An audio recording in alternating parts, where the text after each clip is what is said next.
moving on to our third exercise, and that's going to be kneeling reverse curls. So we're doing this in a kneeling position, mostly because of the length of the band. You could do it where you were standing, but these aren't super long, so for me, it was easier to do it this way. And I'm going to actually switch back to my light band for this exercise. So again, it's going to lay on the floor. Readjust my mat here just a little bit. Set it on the floor. Your knees again about hips width distance apart. You can lay it flat on the ground, and then you're just going to want to grab the ends with each hand. And you're going to have, your hands are going to be facing forward on this because we're doing a reverse curl.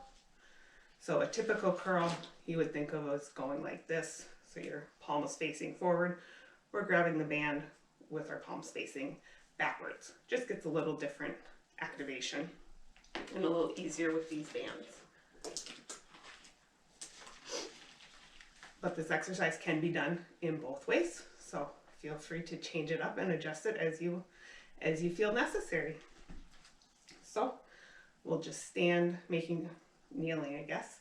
Kneeling with our knees about hips width distance, hands directly down by our side. Again, make sure you're engaging your core, rolling it forward, engaging your glutes so we're nice and stable.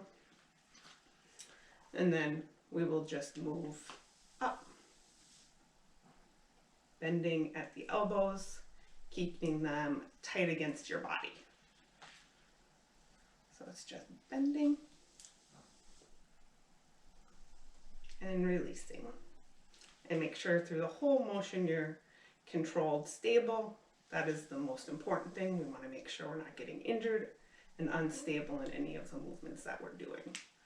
Again, we'll do about 8 to 12 of them.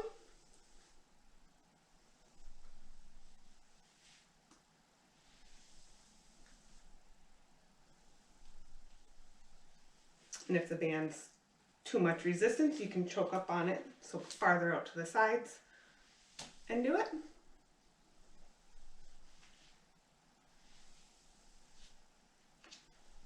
Or if you need more resistance, you can bring it farther down the band, closer to your knees,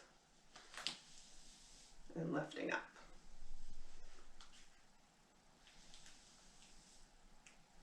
Once you've hit that 8 to 12 rep range, we can move on. So those are the kneeling curls. We can go over the front curls quick here. So then we would just rotate the hands forward like this, and again it would just be bending at the elbows, keeping them tight against your body, making sure that you're nice and stable as you're moving through the exercise. So just a little adjustment. You can change it up as you want to as you go through them.